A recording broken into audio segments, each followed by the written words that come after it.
नमस्कार, आप देख रहे हैं डीडी न्यूज। मैं हूं आंचल गुलाटी गुंबद। आगे बढ़ने से पहले एक नजर सुर्खियों की तरफ।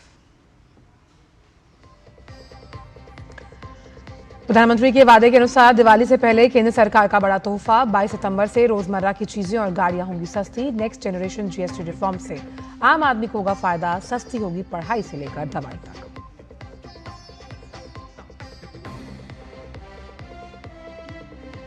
अगली पीढ़ी के जीएसटी रिफॉर्म्स पर प्रधानमंत्री ने जताई खुशी। कहा, आम आदमी का जीवन होगा आसान, देश की अर्थव्यवस्था होगी मजबूत।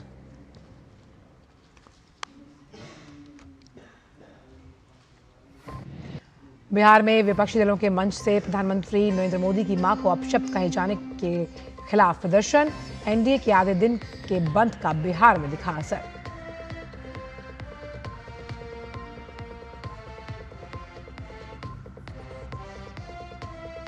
नई दिल्ली में आज प्रधानमंत्री मोदी की सिंगापुर के पीएम से द्विपक्षीय वार्ता। आज दोनों देशों के आपसी हित और अंतर्राष्ट्रीय मुद्दों पर होगी बातचीत।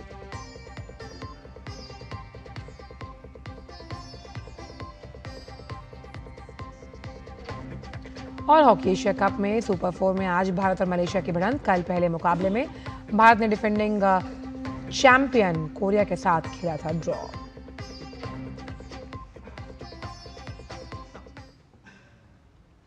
और आइए अब जानते हैं सभी खबरों को विस्तार के साथ। प्रधानमंत्री नरेंद्र मोदी के वादे को पूरा करते हुए जीएसटी काउंसिल ने नेक्स्ट जेन जीएसटी रिफॉर्म्स कर दिए हैं, जो इस महीने की 22 तारीख से लागू होंगे। कल वित्त मंत्री निर्मला सीतारमण की अध्यक्षता में हुई बैठक में जीएसटी काउंसिल ने केंद्र के अगली जो पीढ़ी है उसके जो जीएसटी सुधार है उसके प्रस्ताव पर चर्चा की। रोजमर्रा की चीजों पर टैक्स कम करने के लिए जीएसटी में बड़े बदलाव कर दिए गए। आप टीवी स्क्रीन पर देख रहे होंगे कि मेरे जो उल्टा हाथ है उस पर सस्ती और सीधे हाथ की तरफ आप महंगी चीजें देख पाएंगे जिन पर टैक्स लगाया गया। हालांकि जीएसटी परिषद ने क्योंकि अब 2 टैक्स स्लैब कर दिए, 12 और 28% का जो टैक्स स्लैब था अब उसे हटाकर केवल 5% और 18%, और जो 5% के अंदर चीजें आ रही थी अब 0 पर है। तो ये 2 टैक्स स्लैब्स कर दिए गए और साफ तौर पर यह कहा गया कि ये एक बहुत बड़ा गेम चेंजर सुधार होगा जीएसटी रिफॉर्म्स के लिहाज से आने वाले समय में, अगर हम आर्थिक जगत की बात करते हैं तो। क्लास आइटम्स में there is a complete reduction. Reduction from 18 or from 12 to 5%. I list out those items, all of whom have come to 5% from either 18 or from 12. Common man items such as hair oil, toilet soap, soap bars, shampoos, toothbrushes, toothpaste, bicycles, tableware, kitchenware and other household articles have all come to 5, whether they were in 18 or whether they were in 12. Similarly, reduction of GST from 5% to nil, 5 से 0 में जाने वाले items indicate कर रहा हूँ। Ultra high temperature milk, the UHT milk, chhena और paneer, all the Indian breads will see nil rate. So रोटी किसी के ऊपर भी, चपाती और रोटी और पराठा और whatever it is, they all come to nil. Reduction of GST from 12% और फ्रॉम 18% टू 5, इसमें फूड आइटम्स बहुत सारे हैं। नमकीन से भुजिया है, सॉसेस है, पास्ता है, इंस्टेंट नूडल्स है, chocolates, coffee, preserved meat, cornflakes, butter, ghee, ये सब 5% में आ रही है। फिर रिडक्शन फ्रॉम 28 टू 18%, इसमें मिडिल क्लास के एस्पिरेशंस मीट करने वाले बहुत सारी चीज़ हैं। Air conditioning machines, TVs which are over 32 inches, all TVs now at 18%. I want to underline, all TVs are now at 18%. Dishwashing machines, small cars, motorcycles equal to or less than 350 cc are all now coming to 18. तो समझते हैं कुछ graphics के जरिए कि आखिरकार 0% GST किन किन पर है। यानी जो 5% के दायरे में थी अब उन्हें 0% कर दिया गया, जिसमें आपका जो व्यक्तिगत स्वास्थ्य है अगर उसकी बात की जाए, यानी जो जीवन बीमा पॉलिसीज़ हैं उसकी बात की जाए तो 0% टैक्स है उस पर। मैप्स, चार्ट, ग्लोब्स, यानी कि अगर आप ये शिक्षा से जुड़ी तमाम चीज़ें जो रोज़मर्रा की ज़िंदगी में भी बच्चों को इनकी ज़रूरत होती है, अब उन पर 0% का टैक्स है, यानी कि कोई टैक्स है ही नहीं, जिसमें पेंसिल है, शार्पनर है, क्रेयॉन्स है, कॉपी है, नोटबुक्स हैं। ये तमाम जो चीज़ें आप अपनी टीवी स्क्रीन्स पर देख रहे हैं, इन पर किसी भी प्रकार का कोई जीएसटी कर अब नहीं है। तो उस लिहाज से जिस अगली पीढ़ी की हम बात कर रहे हैं, उनके लिए बहुत अहम ज़रूरत की चीज़ें हैं। उस अगली पीढ़ी के लिए एक बहुत बड़ा रिफॉर्म हम आर्थिक तौर पर देख पाएंगे। ये तो बात की हमने 0% की। अब बात करते हैं जो 5% जीएसटी जिन पर लगेगा, जिसमें hair oil, shampoo, toothpaste, toothbrush. अब ये चारों चीज़ें आप जब भी अपने घर का बजट बनाते हैं तो घर के बजट को संतुलित तौर पर अब आप बना पाएंगे, क्योंकि इन पर अब जो टैक्स स्लैब है वो 5% का है। Shaving creams, toilet soap by use आप हर महीने में कई बार 3-3, 4-4 बार भी मंगवाते होंगे। मक्खन, घी, आप खूब पराठे खाइए, क्योंकि इस पर 5% का टैक्स सिर्फ लगा, जो कि पहले से कम है। चीज़, डेयरी स्प्रेड्स, पैक्ड नमकीन, भुजिया और मिक्सचर, खूब मेहमानों को अपने घर में वेलकम कीजिए, क्योंकि अब इस पे टैक्स को कम कर दिया गया है। तो जब हम आर्थिक युगांतकारी बदलावों की बात करते हैं, उस लिहाज से आप देख सकते हैं कि कैसे आपकी पढ़ाई और दवाई के बीच का जो सफ़र है, उससे बहुत कम पैसों में आपकी जेब पर ये भारी नहीं बल्कि सहूलियत देगा। सिलाई मशीन, ट्रैक्टर के जो टायर और पुर्जे हैं, आप देखिए कि जिन ट्रैक्टर्स के ज़रिए कृषि क्षेत्र में किसान जोतता है अपने खेत को, अगर उस पर सिर्फ 5% टैक्स है, उसके जो कलपुर्जे हैं, यानी कि उसकी मेंटेनेंस को कितना सस्ता किया गया है, तो दरों में कमी आने की वजह से अब उपभोग में बढ़ोतरी होगी, आपका ईज ऑफ लिविंग बढ़ेगा और परचेजिंग पावर बढ़ेगी। और किसी भी आर्थिक व्यवस्था को सुदृढ़ बनाने के लिए परचेजिंग पावर का बढ़ना बहुत तय है, यानी कि आपकी जेब में पैसा होगा भाई साहब, तभी तो आप खर्चेंगे तो किस तरह से आप इकोनॉमी में साइलेंटली योगदान देते हैं। और ये परचेजिंग पावर आपको निवेश से जुड़ी तमाम अन्य योजनाओं में भी अपना पैसा लगाने के लिए प्रेरित करती है। तो सिलाई मशीन, ट्रैक्टर्स, उससे जुड़े कलपुर्जे, विशेष बायोपेस्टिसाइड्स भी इसमें शामिल हैं। हमारे साथ हमारे संवाददाता मुकुल शर्मा इस वक्त न्यूज़रूम से जुड़ गए हैं।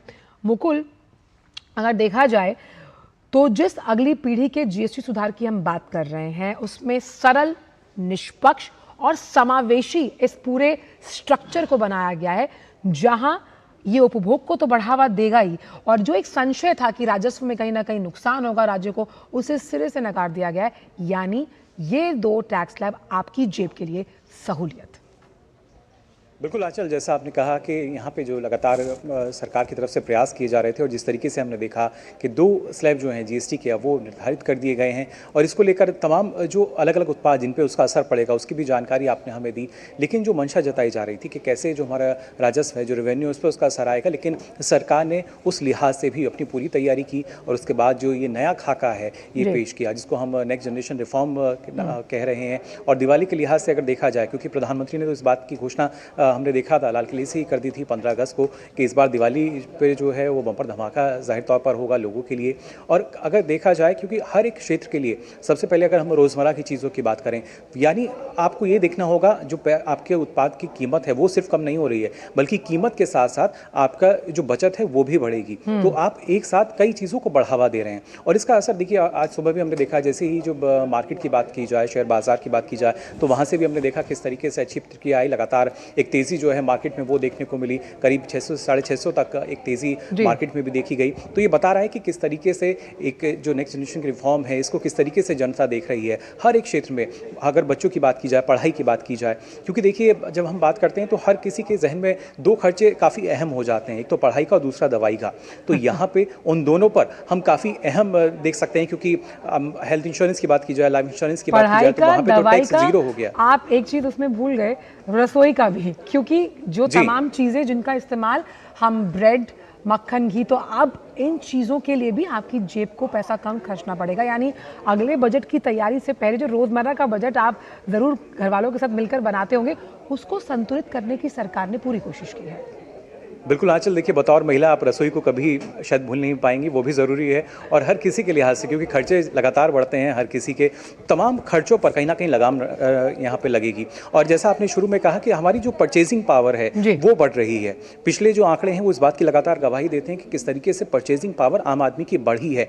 दूसरी तरफ महंगाई का लगातार कम होना, तो ये कुछ इस तरह के आंकड़े जिस अभी तक जो सामने आए हैं कहीं ना कहीं अर्थव्यवस्था को मजबूती देते हैं। और खासतौर से जब जीएसटी की हम बात कर रहे हैं, क्योंकि लगातार जब खासतौर से कनेक्टिविटी की अगर बात की जाए, जब हम जो यूथ है उनके लिए बात कर रहे हैं, युवाओं की बात कर रहे हैं, तो जो साइकिल है उसमें हमने देखा 12 से 5% हो गया है।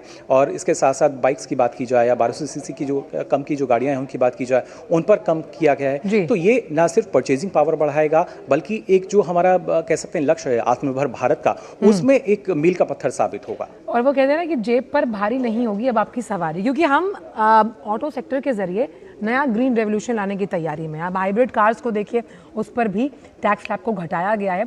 और सीएनजी हो, एलपीजी की गाड़ियां हैं, अब उस पर भी टैक्स स्लैब को कम किया गया है।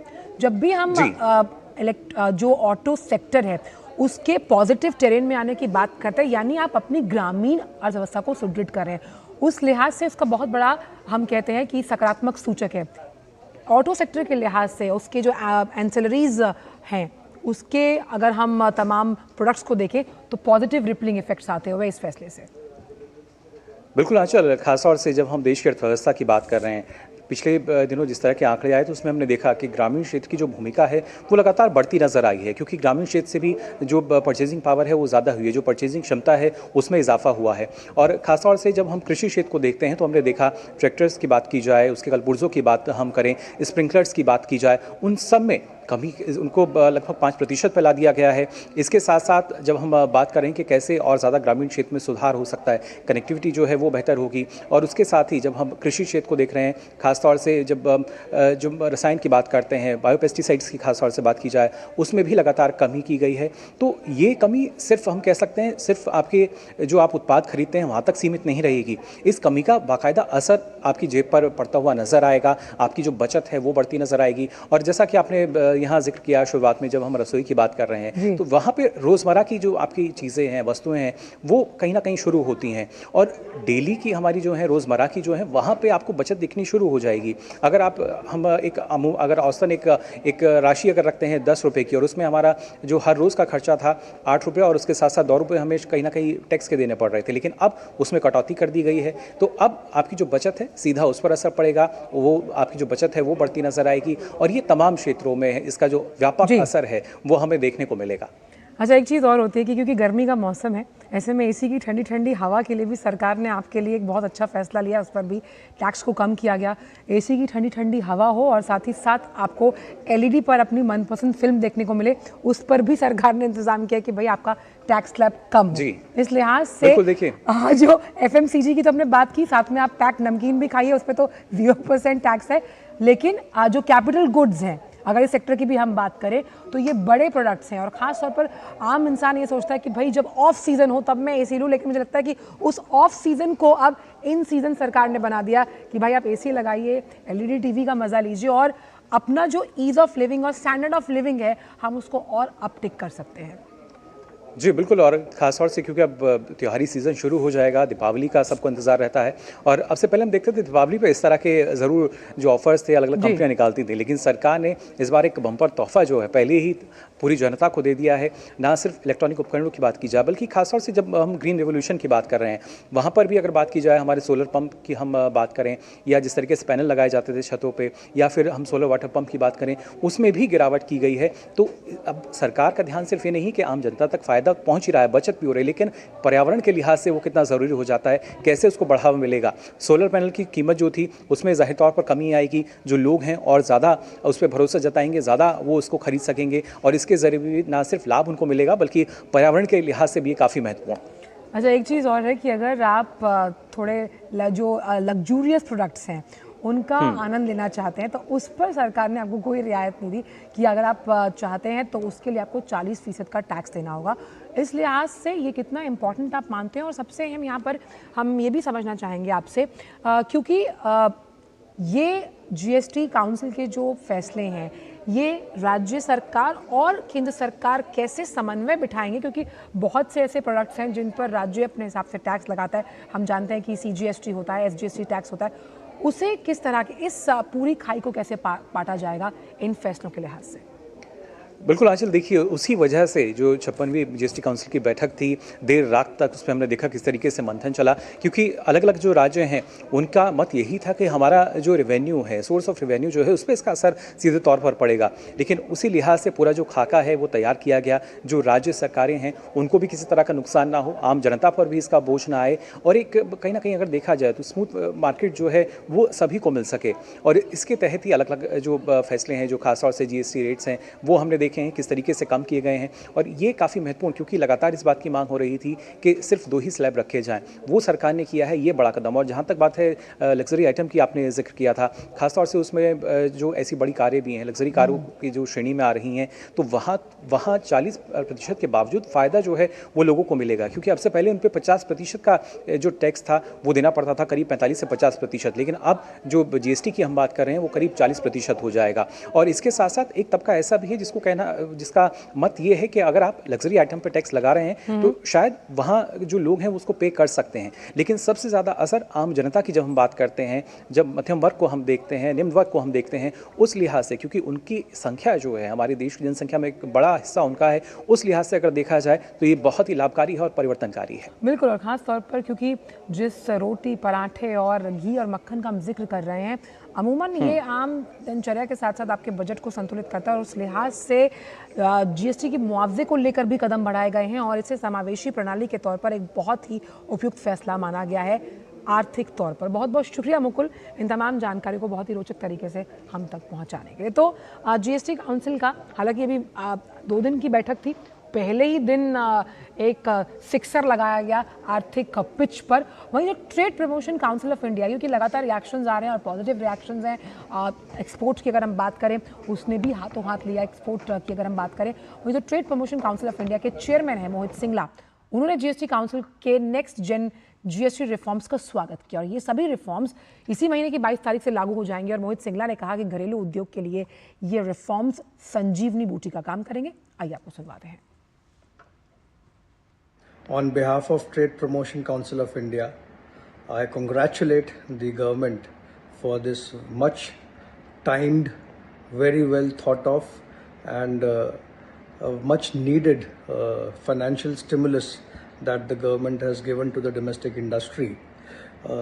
Turbulent times are going on, and the American exports have been directly hit with the heavy tariffs, and in such situation the reduction of high GST slab rates will definitely boost domestic purchase, will boost domestic demand, and the companies will have a lot of options to push their products in the domestic market. A fairly good move to counter the international challenges, and I think the domestic industry will welcome it wholeheartedly. Thank you. Export की बात की, और अगर sports and goods toys export promotion council के जो कार्यकारी निदेशक हैं तरुण दीवान, उन्होंने भी केंद्र सरकार के इस फैसले का स्वागत किया। उन्होंने कहा कि खेल से संबंधित चीज़ों और खिलौनों पर GST को घटाकर 5% कर दिया गया, जो कि एक स्वागतमय योग्य कदम है, और इस छूट से इंडस्ट्री को एक बूस्टर डोज मिलेगा। आइए सुनवाते हैं। The decision taken by the GST Council today is a historic step in the welfare of the general public. The sports goods and toys both have been brought to the category of 5%, which will benefit the public at large, because both the items are used by the children, and the rate of 5% will definitely help the Indian families to spend more on these items, thus pushing up the demand for sports goods as well as toys. और अब बात करते हैं apparel export promotion council के महासचिव मिथिलेश्वर ठाकुर की। उन्होंने भी केंद्र सरकार के इस फैसले को लेकर अपनी खुशी जाहिर की। सुनते हैं। Step towards GST reforms, which is bold and brave. The earlier 4 slabs of GST, 5%, 12%, 18% and 28%, has now been reduced to only 2 slabs of 5% and 18%. In fact, 175 consumer items important consumer items have witnessed a decline in GST rates from 18% to 5%. And in electronic items, important electronic items like TV and air conditioners and small hybrid cars have witnessed a decline in GST rates from 28% to 18%.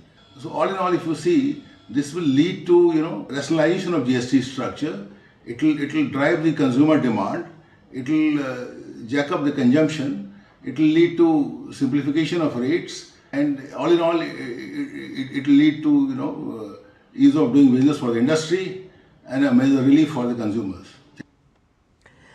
Wool and woollens export promotion council यानी ऊन और जो ऊनी वस्त्र निर्यात से संवर्धन परिषद के चेयरमैन हैं आरसी खन्ना, उन्होंने भी 2,500 रुपये से कम दाम वाले कपड़ों पर जीएसटी को 12 से 5% किए जाने का स्वागत किया। उन्होंने कहा कि इससे न सिर्फ उद्योग जगत को फायदा होगा बल्कि जो उपभोक्ता हैं, हम और आप जैसे कंज्यूमर्स हैं, उन पर भी बोझ कम होगा। आइए सुनते हैं। WWEPC welcomes the government's decision to revise GST rates, reducing duty on garments valued below Rs 2,500 from 12% to 5%, bringing synthetic yarn to 5% and lowering GST on several essential items including those related to daily needs, healthcare and agriculture. This forward-looking step will ease the burden on consumers, support farmers and patients, and give a strong boost to the textile and woolen sector by enhancing affordability, competitiveness and demand in both domestic and export markets. EOU और SEZ के लिए निर्यात संवर्धन परिषद के chairman Shrikant बडिगा ने इस फैसले का स्वागत किया और उन्होंने कहा इससे न सिर्फ आम जनता की जो खरीदने की क्षमता है, जिसका जिक्र हम कर रहे थे, परचेजिंग पावर, वो बढ़ेगी, बल्कि लोगों की बचत करने की क्षमता में भी इजाफा होगा। और श्रीकांत बडिगा खास तौर पर दिवाली से पहले इस फैसले के लिए उन्होंने केंद्र सरकार का धन्यवाद भी दिया है। A very pleasant surprise and a wonderful gift by the Honorable Finance Minister to us. This particular slabs of 5% and 18% is a very welcoming thing. And if you can see, the 5% is on mostly on the essential commodities, which is very, very welcoming and which really help the middle class to increase their purchasing capacity. Not only increasing the purchasing capacity, but also give room more for their savings. And it would also help in all other sectors also. If at all you take example of an construction field, affordable housing will also the price would come down because of the decrease in cement, steel, other things. And come September 22nd, these reforms will be implemented. Thank you once again, Honorable Finance Minister and Honorable Prime Minister. वक्त छोटे से break का, break के उस पार भी खबरों का सिलसिला जारी है। आप देखते रहिए न्यूज़ एट 10। फिर ये डुगडुगी गई कहाँ? पापा के साथ साथ सारे सपने भी चले गए और अपने बच्चों के सपनों के साथ ऐसा कुछ नहीं होने देना। वो कैसे? पहले से लाइफ इंश्योरेंस का टर्म प्लान ले रखा है। बड़े भैया, सपनों को रखो सुरक्षित टर्म प्लान के साथ। सबसे पहले लाइफ इंश्योरेंस। मेरी पसंद, मेरी पसंद, मेरी पसंद, मेरी पसंद, हमारी पसंद, हम सबकी पसंद। मजबूत देश का मजबूत सरिया हो गया स्टील। ब्रेक के बाद का स्वागत। भारतीय जनता पार्टी के बिहार बंद का व्यापक असर दिख रहा है। बिहार बंद की अगुवाई भाजपा महिला मोर्चा की प्रदेश अध्यक्ष धर्मशिला गुप्ता कर रही हैं। कांग्रेस सहित पूरे विपक्ष के खिलाफ एनडीए के घटक दल प्रदर्शन कर रहे हैं। हमारे संवाददाता कुमार आलोक ने पटना के डाक बंगला चौराहे पर बीजेपी के विरोध प्रदर्शन का तफसील से जायजा लिया। आपको दिखाते हैं और आप इसे देखिए। हमें दीजिए इजाजत। नमस्कार। महागठबंधन के मंच से प्रधानमंत्री मोदी की माताजी के बारे में अपशब्द कहा गया, तो दोषी मानते हैं ये जो घटनाक्रम हुआ है। सीधी बात है कि वो मंच किसका था? वो मंच महागठबंधन का था, तेजस्वी और राहुल का मंच था। उस मंच से हमारे देश के प्रधानमंत्री की मां नहीं, सिर्फ प्रधानमंत्री की मां नहीं, पूरे देश की मां, किसी भी मां को अगर गाली पड़ता है तो हमारी मां को गाली पड़ता है। उस मंच से मां को गाली दिया गया, वो भी भद्दी भद्दी गालियां दिया गया, वो बिल्कुल शर्मनाक है। उसी का विरोध हम लोग कर रहे हैं आज सड़कों पे। भाई पूरे देश के खुलेआम लोग, बच्चा से लेके सभी जाति धर्म के लोगों ने, आप राजनीति करते हैं, आप करो भाई, लेकिन आदरणीय प्रधानमंत्री जी का माता वो देश की माँ है, सबको माँ, उनको आदर करना चाहिए, सम्मान करना चाहिए। लेकिन जिस प्रकार से इन लोगों ने उनकी माँ की अभद्र गाली दिया, इससे देश में सभी जाति धर्म के लोग बड़ी आक्रोशित हैं। और ये तो हम लोग, ये मेरा झंडा और ये भारतीय जनता पार्टी की झंडा, ये झांकी है, इस गाली का ये झांकी है, शुरुआत है। अगर इन लोगों ने इस तरह का आचरण किया तो देश इसे बर्दाश्त नहीं करेगा। तो ये थे जनता दल यू की, यानी पूरा एनडीए इसमें शामिल है। और हम देख सकते हैं कि काफी बड़ी संख्या में महिलाएं यहाँ पर उपस्थित है। यहाँ पर महिलाएं प्रदर्शन के विरोध प्रदर्शन कर रही है, खासकर महिला मोर्चा काफी एक्टिव है। जी बिल्कुल, महिला के सम्मान विषय से जुड़ा हुआ है और इसीलिए हम लोगों ने आज एनडीए के महिलाओं ने आह्वान किया है पूरे बिहार बंद का, और पूरा सफल भी है। पूरे बिहार से हम लोग ने रिपोर्ट मांगा है। तो जिस तरह से एक अपमान किया गया है, शब्द बोला गया है, वह एक महिला का नहीं है, ये पूरे महिला शक्ति का, नारी शक्ति का अपमान है। उनके मन से जो किया गया, महिलाएं उसको किस तरीके से ले रही है आम महिलाएं? उनसे और क्या उम्मीद कर सकते हैं? वो मन से क्या अपने घर से स्टार्ट किए हैं। देखे ना, वो ऐश्वर्या राय को किस तरह बाल खींचकर उनकी माँ निकाल दी। तो उनकी घर की माँ का ही संस्कार ही वैसा है जो, मगर ये हिंदुस्तान में नहीं चलेगा, ये पूरे बिहार में नहीं चलेगा कि हर माँ को अपमान कर दीजिए। जो स्वर्गवासी हो चुकी हैं उनका गाली देना कितना बड़ा, मतलब एक बिहार के लिए शर्मनाक बात है, जो हम लोग महिला नहीं सहेंगे। राहुल गांधी को, तेजस्वी गांधी को, आप प्रियंका गांधी को माफी मांगना पड़ेगा। प्रियंका गांधी एक महिला है, महिला होकर इस तरह का गाली बर्दाश्त कर रही है, वो हम लोग नहीं करेंगे। आम महिला जो है बिहार की या भारत की, वो किस तरीके से ले रही है इसको? सारी महिला एकदम अपने आप पे ले रही है कि माँ, बहन, बेटियां हमारी सब स्त्री का ही रूप होती है। और पूरी महिला, मान के चलिए 80% महिला आज रोड पे उतरी हुई है। विरोध प्रदर्शन है वो अपने आप में महत्वपूर्ण है, खासकर बिहार की राजनीति में, जहां पर जिस तरीके से महागठबंधन की जो रैली थी, वोटर अधिकार रैली, और उस रैली में जिस तरीके से अभद्र भाषा का प्रयोग प्रधानमंत्री नरेंद्र मोदी की मां के बारे में किया गया, उससे जनता आक्रोशित है। कैमरामैन विनय तिवारी के साथ कुमार आलोक, टीडी न्यूज, पटना।